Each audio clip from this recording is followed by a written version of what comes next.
벌써 2월입니다. 시간이 참 빨리 가지 않습니까? 우리 주님의 놀라운 은총이 이 2월에도 대지의 모든 가족 위에 넉넉히 임하시기를 소망합니다. 여러분, 영어로 2월을 뭐라고 그러죠? February 이렇게 말하죠. 이 말은 라틴어에서 나왔습니다. 정화하다, 깨끗하게 하다라고 하는 뜻을 가진 라틴어에서 유래되었습니다. 고대 로마 사람들은 지금의 3월에 새해를 맞았다 그럽니다. 그래서 새해를 맞기 전에 한 해 동안 쌓인 죄와 허물을 씻어내는 그런 정화 축제를 열었는데, 그 축제 이름이 바로 페브루아였다고 합니다. 그래서 그 이름으로 2월, 페브루아리라고 하는 이름이 생겼다 그럽니다. 2월이라고 하는 이름 자체가 자신을 돌아보고 마음을 정결하게 하는 시간이다, 이 뜻을 품고 있는 셈인지요. 올 2월 달력을 이렇게 보니까 설 명절도 있지만 사순절도 시작됩니다. 사순절은 우리를 위해 십자가를 지신 예수님의 사랑을 깊이 묵상하고 우리의 죄를 정직하게 바라보는 시간입니다. 그러고 보면 사순절이 2월이라고 하는 이 이름과 참 어울리는 절기다, 그런 생각이 듭니다. 이번 2월 한 달 동안 십자가의 사랑을 우리가 더 깊이 묵상하며 우리 자신의 모습도 돌아보고 우리에게 베푸신 주님의 은혜에 감사하는 그런 복된 2월이 되길 소원합니다.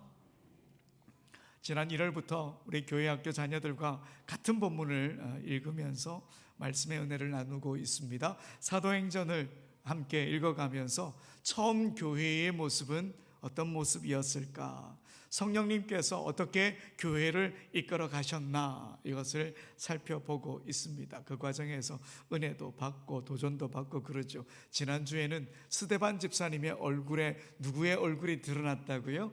예수님의 얼굴이 드러났다.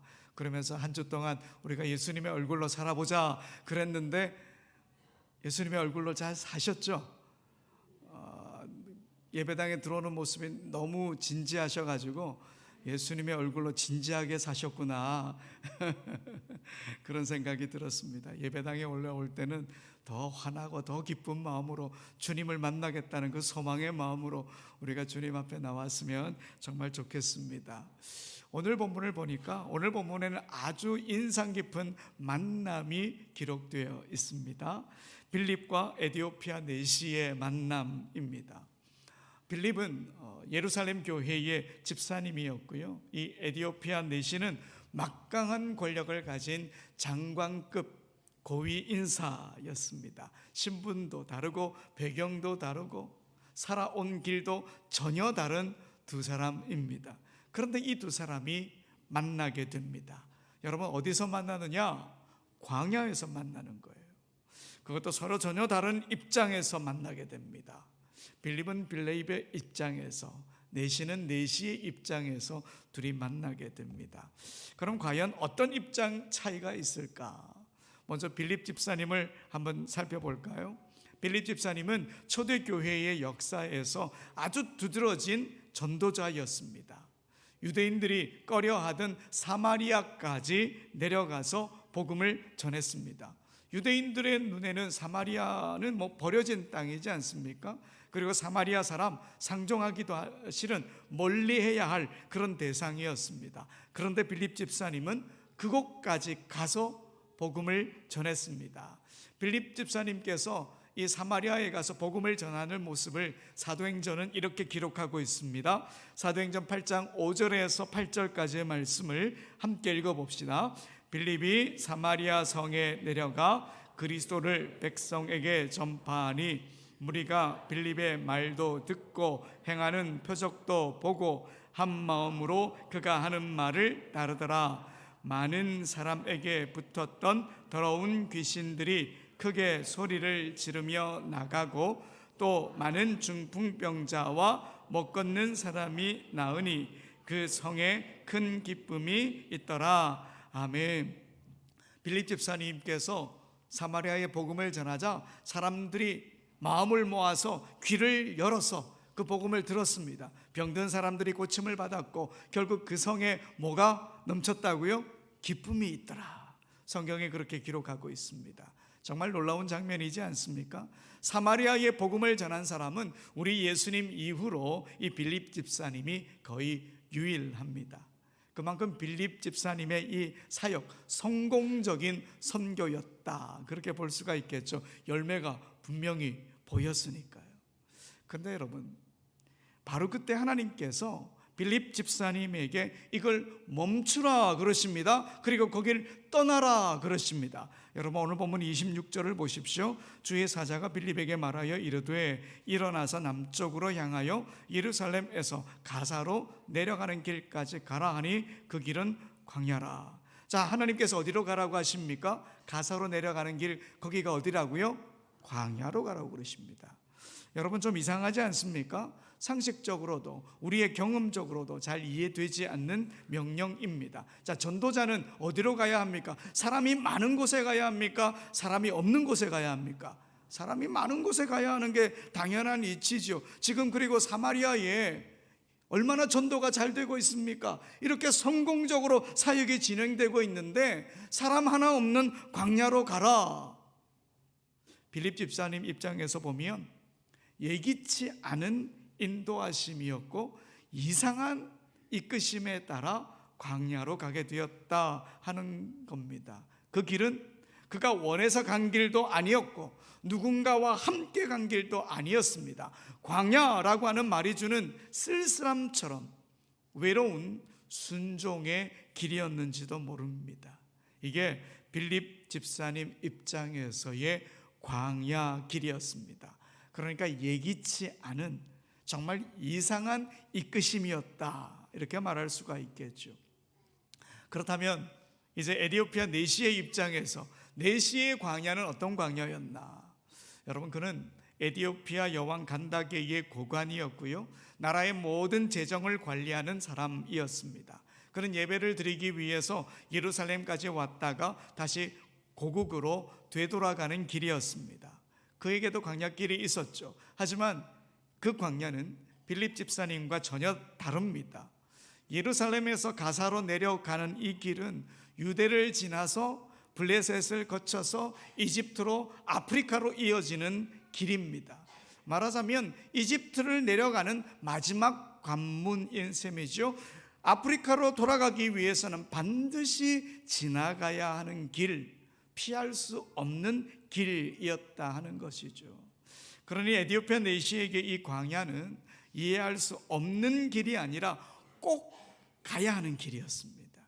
빌립 집사님에게는 뭐 이해되지 않는 광야였겠지만 내시에게는 반드시 지나가야 하는 광야. 이렇게 입장이 전혀 다른 두 사람이 바로 그 광야에서 만나게 됩니다. 여러분, 이렇게 보면 우리의 만남도 그런 것 같습니다. 사람들은 서로 다른 입장으로 만나죠. 물론 같은 목적으로 만나기도 합니다. 사업상 동업을 하기도 하고요, 같은 프로젝트를 진행하기 위해 만남을 갖기도 합니다. 그러나 여러분, 이런 경우에도 속내는 서로 다릅니다. 속내를 이렇게 딱 들여다보면 생각도 다르고 기대도 다르고 이해관계도 다릅니다. 어떻게 다르냐? 자기에게 더 이롭게 하려고 하는 그 목적을 가지고 만나기 때문에 서로의 입장차가 분명히 있는 것이지요. 아무리 같은 목적을 갖고 만난다고 하더라도 서로 다른 입장과 서로 다른 이해관계를 갖고 만나게 됩니다. 하지만 여러분, 그럼에도 불구하고 우리의 모든 만남 누가 주관하시느냐? 하나님이 주관하신다. 이 믿음을 신앙인은 가져야 합니다. 서로 다른 입장으로 만난다 해도, 서로 다른 생각을 품고 만난다 해도 하나님의 섭리는 흐트러짐 없이 흐르고 있다. 이런 믿음을 우리가 가져야 하는 거예요.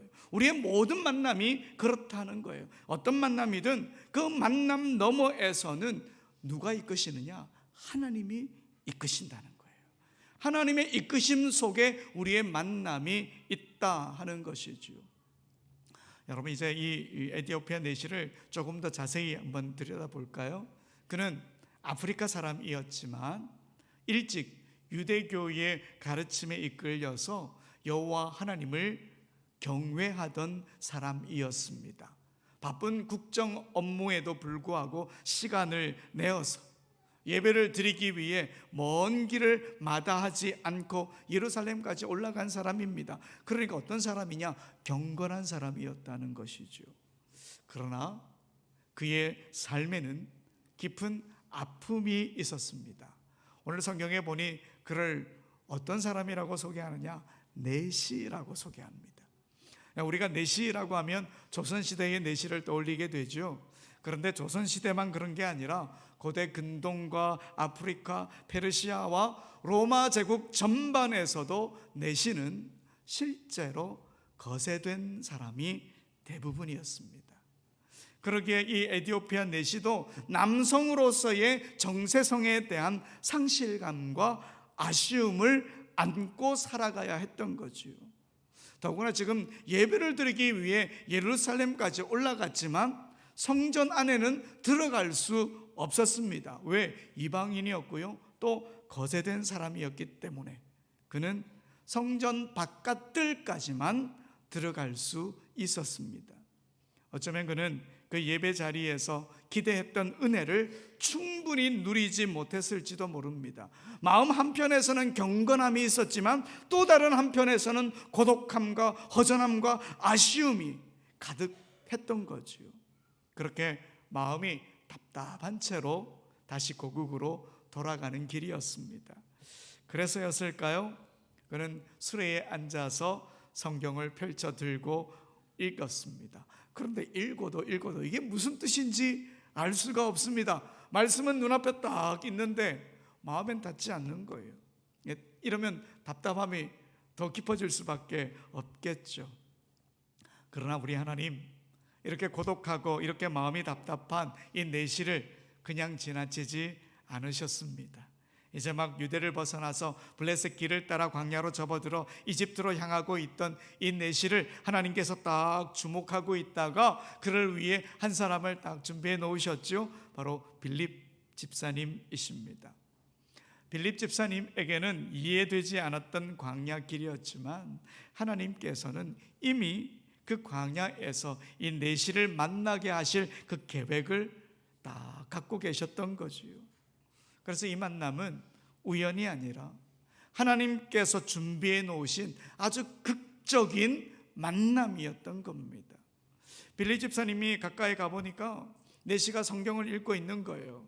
아마도 히브리 성경을 헬라어 성경으로 옮겨놓은 70인 성경, 70인역을 읽고 있지 않았을까. 이 성경이 주전 3세기경에 이집트 알렉산드리아에서 번역이 되었거든요. 그러니까 주변 아프리카 국가였던 에티오피아에서도 충분히 구할 수 있는 그런 성경이었죠. 헬라 문화권에서 자라났던 빌립 집사님은 내시가 읽고 있던 말씀이 무엇인지 금방 알아차리게 됩니다. 그리고 조심스럽게 묻습니다. 지금 읽고 계신 말씀이 무슨 뜻인지 아십니까? 그러자 내시가 대답하죠. 가르쳐주는 사람이 없으니 깨닫기가 참 어렵습니다. 이 한마디 속에 그의 마음 상태가 고스란히 담겨 있습니다. 말씀을 향한 갈증은 있지만 스스로는 도무지 길을 찾을 수 없는 상태였다 하는 것이지요. 그리고 그는 빌립에게 부탁합니다. 수레에 함께 올라서 말벗이 되어주고 그 말씀을 풀어달라 청합니다. 여러분, 그 내시가 읽고 있던 이 말씀 성경 어디 부분이었을까요? 여러분 한번 보겠습니다. 사도행전 8장 32절로 33절 우리 함께 읽어봅시다. 시작. 읽는 성경 구절은 이것이니 일러스되 그가 도살자에게로 가는 양과 같이 끌려갔고 털 깎는 자 앞에 있는 어린 양이 조용함과 같이 그의 입을 열지 아니하였도다. 그가 굴욕을 당했을 때 공정한 재판도 받지 못하였으니 누가 그의 세대를 말하리요. 그의 생명이 땅에서 빼앗김이로다 하였거늘. 자, 이 말씀이에요. 여러분, 이 말씀 어디 있는 말씀이냐? 이사야 53장 7절 8절 말씀입니다. 고난받는 종에 대한 예언의 말씀이죠. 어떻게 이 내시가 하필이면 이 구절을 읽고 있었는지 정확히 알 수는 없지만 메시아로 오실 예수님에 대해서 이사야 선지자가 기록해 놓은 바로 그 구절을 읽고 있는 거지요. 그리고 내시는 빌립에게 묻습니다. 이 말씀에서 이 사람 과연 누구를 가리킵니까? 선지자 자신입니까? 아니면 다른 사람입니까? 이가 누구입니까? 여러분, 내시에게는 이 질문이 얼마나 중요한 질문인지 모릅니다. 이 질문이 풀리면 인생의 문제도 풀리니까요. 마치 어떤 질문이냐면 주님, 당신은 누구십니까?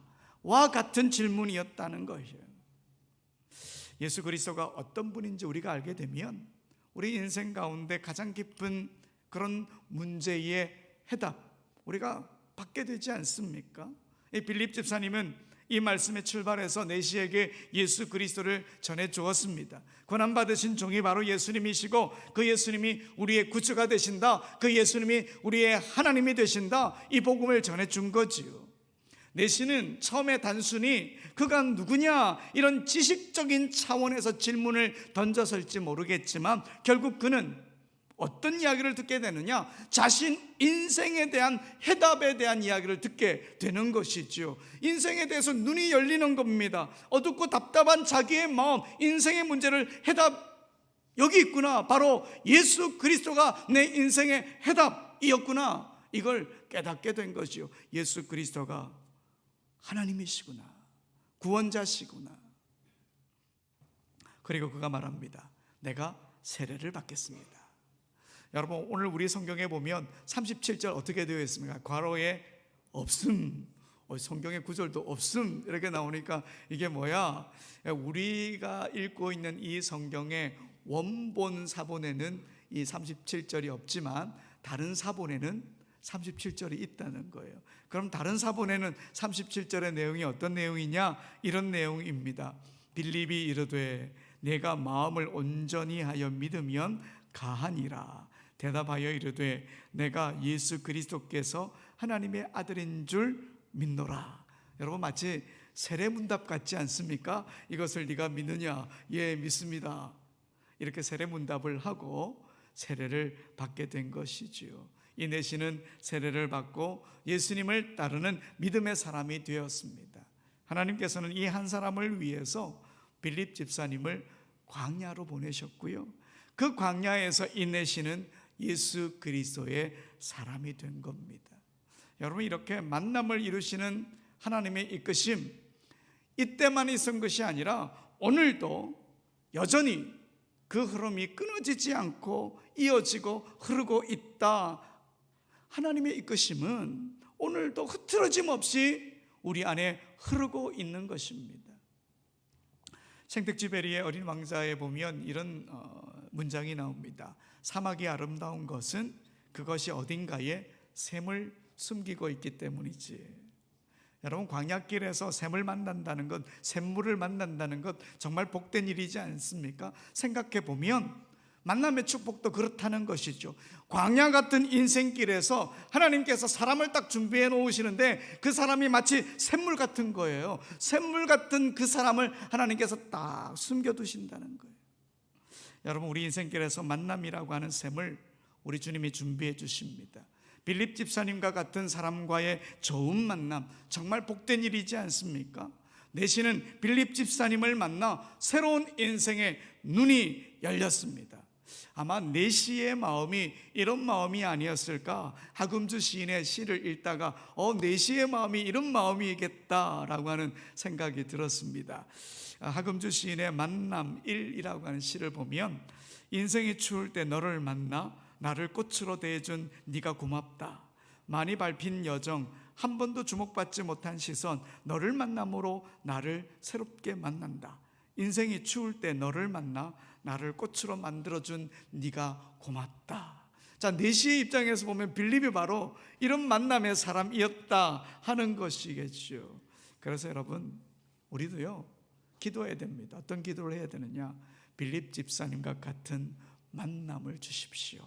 이런 기도가 필요한 거예요. 우리의 만남을 이끄시는 주님, 우리에게도 그런 만남을 허락해 주셔서 큰 은총을 누리게 해 주십시오. 그리고 우리 자녀들에게도 같은 은총을 부어 주십시오. 좋은 만남의 축복을 허락해 주십시오. 이런 기도를 우리가 올려드려야 하는 것이지요. 여러분, 가만히 생각해 보면 우리 모두는 잠재적 내시다, 이렇게 볼 수 있습니다. 성경을 읽어도 무슨 말씀인지 깨닫지 못한 때가 있지 않습니까? 하나님에 대해 지식으로는 알고 있지만 내 삶 속에서 하나님을 경험하지 못한 때가 있지요. 그러면 우리는 그 내시와 크게 다를 바가 없다, 이 말입니다. 그리고 여러분, 빌립이 꼭 사람일 거다, 이런 생각 내려놓아야 합니다. 성령 하나님일 수도 있고요, 말씀이 될 수도 있고요, 우리 대지 공동체가 될 수도 있고요, 어떤 사건이 될 수도 있지 않겠습니까? 그러니 우리는 하나님께서 인도하시는 선한 만남을 간절히 기대하고 기도해야 하는 것이지요. 그런데 여러분, 이 만남이 내시에게만 중요한 만남이었을까요? 그렇지 않습니다. 빌립 집사님에게도 이 만남은 참으로 중요한 만남이었습니다. 그는 주님의 부르심에 순종하는 기쁨을 누렸고요, 누군가의 길을 밝혀주는 그런 기쁨을 누렸고요, 주님께 쓰임받는 기쁨, 그런 기쁨을 누렸습니다. 그러니 빌립에게도 이 만남은 은혜의 자리였던 겁니다. 그러니 여러분, 우리가 누군가를 만날 때마다 너무 내 유익만 막 계산하지 않았으면 좋겠습니다. 이 사람을 만나서 내가 어떤 유익을 얻을 수 있을까, 나에게 뭐가 남을까, 이런 생각보다는 주님이 나를 이 자리에 보내셨다면 내가 이 자리에서 무엇을 섬길 수 있을까, 이걸 먼저 묻는 신앙인이 되어야 합니다. 주님이 나를 보내신 자리에서 섬김의 기쁨을 배우게 된다면 여러분, 그것만으로도 이미 우리는 충분한 은혜를 받는 겁니다. 그 자체가 그리스도인에게 주어진 복이기 때문입니다. 참, 지난주에 공교롭게도 이 설교를 준비하는데 정말 오랜만에 고등학교 동창에게 전화가 온 거예요. 야, 3학년 일반 친구들 한번 몇 명하고 같이 모이자. 평소 같으면 제가 어떻게 했을까요? 시간 없다고 그랬을 거예요. 나 시간 없다, 교회 일이 한두 가지가 아니다, 막 이랬을 텐데 딱 이 설교를 준비하고 있으니까 어땠을까요?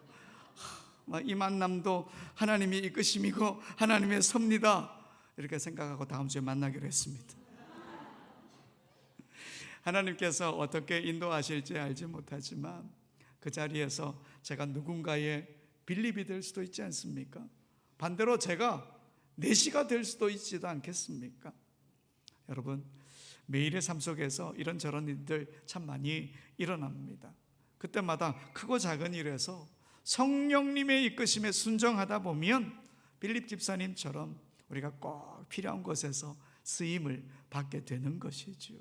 그리고 우리도 섬김의 기쁨을 누리게 되고 복음을 전하는 기쁨을 누리게 되고 주님의 말씀에 순종하는 그 기쁨도 누리게 될 것입니다.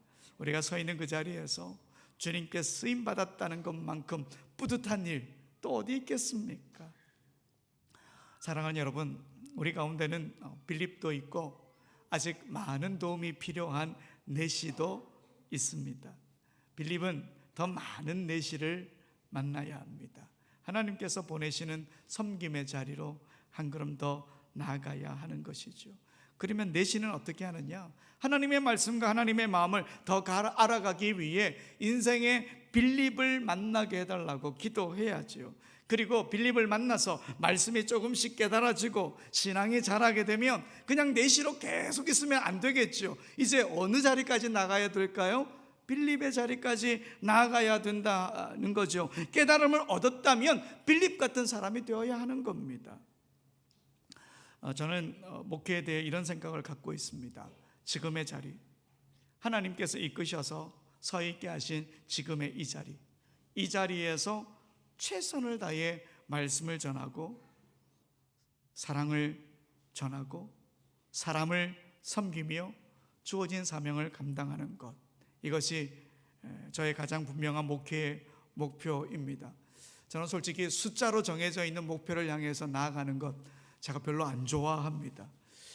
그러나 하나님이 하라고 그러면 해야 되겠지만, 주어진 그 사명, 지금 이 자리에서 최선을 다하는 것, 마주하고 있는 여러분들을 위해 최선을 다하는 것, 그게 저의 목회의 목표입니다.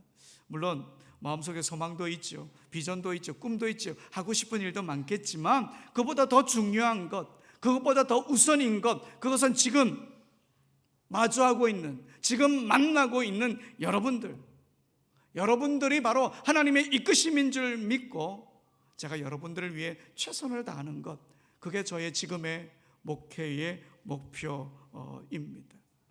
그러다가 언젠가 또 하나님께서 빌립 집사님처럼 이해되지 않는 광야길로 가라고 하실지도 모르겠지요.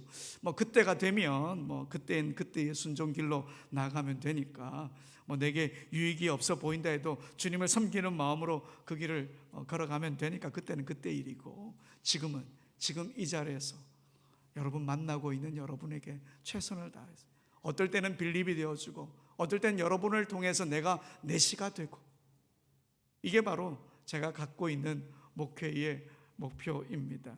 우리 교회 성도님들도 그랬으면 좋겠습니다. 무엇인가 대단한 일을 해내는 그런 신앙인이라기보다 지금의 자리를 귀하게 여기는 신앙인, 오늘 내가 만나는 이 사람이 하나님의 섭리 가운데 내게 주어진 만남인 것을 믿고 그 만남 앞에서 최선을 다해 섬기는 사람, 그래서 주님의 사랑을 전하는 사람, 그런 신앙인의 모습이었으면 정말 좋겠습니다.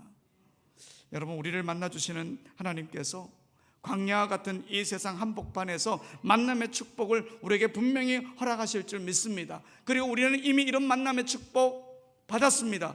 예수 그리스도를 만났기 때문입니다. 우리 가족을 만났기 때문입니다. 우리 공동체를 만났기 때문입니다. 그런데 앞으로 계획에도 없던 사람을 주님은 우리에게 만나게 할 것입니다. 그러나 그 만남 우연이 절대 아닙니다. 흐트러짐 없이 우리를 향해 이끌어 오시는 주님의 섭리이고 주님의 인도하심입니다. 우리가 빌립이 되든 내시가 되든 그 만남 속에서 주님의 이야기가 꼽히게 된다면 그 자리가 바로 아름다운 하나님의 나라가 되는 것이지요. 사랑하는 여러분, 주님이 허락하신 모든 만남을 우리가 귀하게 여기며 그 만남을 통해서 주님의 뜻을 이루어가는 우리 모두가 되길 간절히 소원합니다. 우리 그 자리에서 일어나서 함께 찬양합시다. 나를 지으신 이가 하나님 고백하며 나갑시다.